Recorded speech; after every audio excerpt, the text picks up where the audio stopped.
তো আজকে আমরা দেখব ফুল পেজ স্ক্রিন ক্যাপচার যে এক্সটেনশনটা আছে এটা আমরা কিভাবে ব্যবহার করব।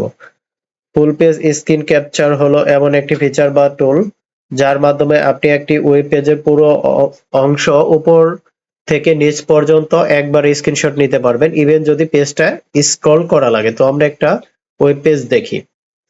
তো এটা হচ্ছে আমার একটা ওয়েবসাইট। তো এই ওয়েবসাইটের এইটুকু হচ্ছে আমার উপরের অংশ, এইটুকু হচ্ছে আমার উপরের অংশ। তো আমি যদি আবার চলে যাই নিচের দিকে, তো এইটুকু হচ্ছে আমার নিচের অংশ। নিচের অংশ বলতে আমরা বুঝি এইটুকু হচ্ছে আমার হেডার এবং নিচেরটুকু হচ্ছে আমার ফুটার। তো এই পুরো আমি যদি এখন স্ক্রিনশট নিতে যাই, তো দেখেন আমি যদি এখানে লাইট শট ইউজ করি, তো দেখেন এই এতটুকু আসবে, ঠিক আছে, এর নিচে আর আসবে না। তো এই ক্ষেত্রে কি হয়, তো দেখেন এতটুকু একবার নিলাম, তো দেখা যাচ্ছে এইখানে আবার আমার একটা স্ক্রিনশট নিতে হচ্ছে। তো দেখা যাচ্ছে আবার এইখানে এই পেজে আসলে আমার এইখানে আরেকটা স্ক্রিনশট নিতে হচ্ছে।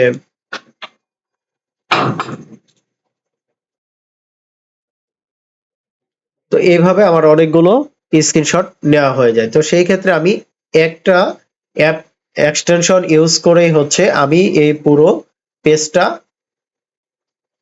একইভাবে একই জায়গায় একটা স্ক্রিনশটেই সম্পূর্ণ নিতে পারবো। তো সেক্ষেত্রে হচ্ছে আমি ফুল পেজ স্ক্রিন ক্যাপচার এটা হচ্ছে আমি এক্সটেনশনে অ্যাড করব। তো এটার কাজ কি দেখেন, ফুল পেজ স্ক্রিন ক্যাপচার এটা পুরো ওয়েব পেজের লম্বা স্ক্রিনশট নেয়, শুধু দেখা অংশ না, পুরো কন্টেন্ট সহ। মানে সেখানে যে থাকে, ধরেন সেখানে একটা মনিটর থাকতে পারে, একটা হচ্ছে কম্পিউটার থাকতে পারে, প্লাস হচ্ছে একটা গিম্বেল থাকতে পারে, মানে গিম্বেলের কন্টেন্ট সহ ইমেজ সহ সবকিছু সেখানে কি থাকে দেখা যায়। কেন ব্যবহার করা, পুরো ওয়েবসাইট সেভ করে রাখার জন্য এক স্ক্রিনশটে সম্পূর্ণ পেজ রাখা যায় হেডার থেকে ফুটার পর্যন্ত।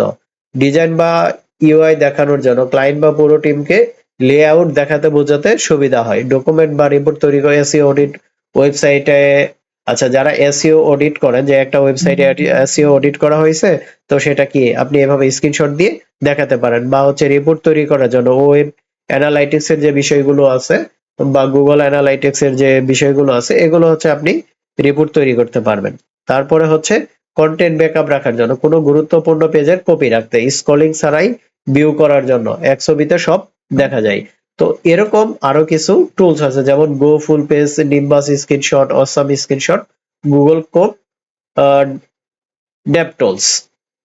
আচ্ছা, তো হচ্ছে এটা এখন আমি কি করব, ওয়েব পেজে স্ক্রিন ক্যাপচার এটা আমি কপি করে এখানে দিলাম। তারপরে হচ্ছে ক্রোম এক্সটেনশন।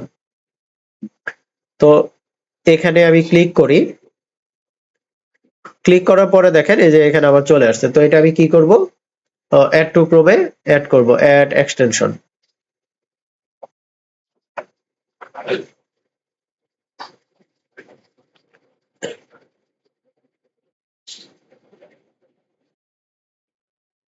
আচ্ছা, এটা আমার ডাউনলোড হয়নি, এক্সটেনশনটা অ্যাড হয়নি।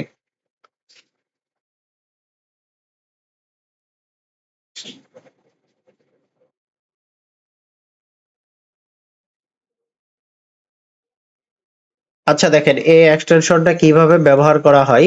এই যে এখানে দেওয়া আছে, এই একটা পিকে দেওয়া আছে, দুইটা পিকে দেওয়া আছে, প্লাস হচ্ছে এডিট ইউর কন্টেন্ট। আচ্ছা ধরুন এই আপনি হচ্ছে এটা কি করলেন, স্ক্রিনশট নিলেন, স্ক্রিনশট নেওয়ার পরে কি এখানে কি আপনি এডিট করতে পারবেন, ঠিক আছে, কোনটা কি সুন্দর করে দেখাতে পারবেন। আচ্ছা দেখেন, তো এটা আমার এখন এক্সটেনশনটা অ্যাড হয়ে গেছে। অ্যাড হওয়ার পরে আমি কি করব, এখানে যাব, যেহেতু সেটা আমার আনপিন করা, তো সেটাকে আমি কি করব, পিন করব। পিন করার পরে দেখেন এই আমি ওয়েবসাইটে চলে আসি। এখন যদি আমি আমার এই এক্সটেনশনে ক্লিক করি, তো দেখেন সে অটো স্ক্রিনশটটা প্রত্যেকটা সুন্দর করে নিয়ে নিচ্ছে।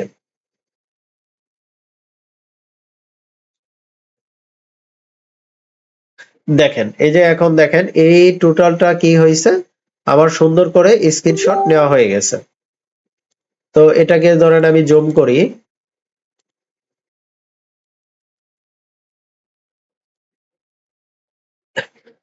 ঠিক আছে? তো এখানে আমি যদি ক্লিক করি দেখেন এখন আসছে। এখানে যদি আমি চাই তাহলে কি করতে পারবো? এডিট করতে পারবো। তো প্রত্যেকটা পেজ এখানে দেখছেন? এখানে এটা হচ্ছে আমার ফোটার আর এটা হচ্ছে আমার হেডার। তো এখন দেখেন এখানে আমি আরো কিছু কাজ করতে পারি। এখানে চাইলে আমি এডিট করতে পারি, তারপর হচ্ছে এটা ডিলিট করতে পারি, এটা পিডিএফ আকারে নিতে পারি, তারপরে কি এটা ডাউনলোড পিএনজি তে করতে পারি, তারপরে এখানে ফাইলসে রাখতে পারি, তারপরে অপশন আছে দেখেন। এখানে আপনি চাইলে ইমেজ ফরম্যাটটা পিএনজি অথবা জেপিজি আকারে নিতে পারেন। তারপরে হচ্ছে এখানে ইএস লেটার পোর্ট্রেট আছে, মানে পোর্ট্রেটে নেবেন নাকি হচ্ছে ল্যান্ডস্কেপে নেবেন, A4 সাইজে নেবেন নাকি ফুল ইমেজ নেবেন, এখানে অনেকগুলো অপশন রয়েছে। তো সেভ এজ কোথায় রাখবো, ঠিক আছে? তো এইভাবেই হচ্ছে আমরা এই এক্সটেনশনের কাজটা করতে পারি গো ফুল পেজের। ধন্যবাদ সবাইকে লার্ন উইথ হৃদয়ের সাথে থাকার জন্য।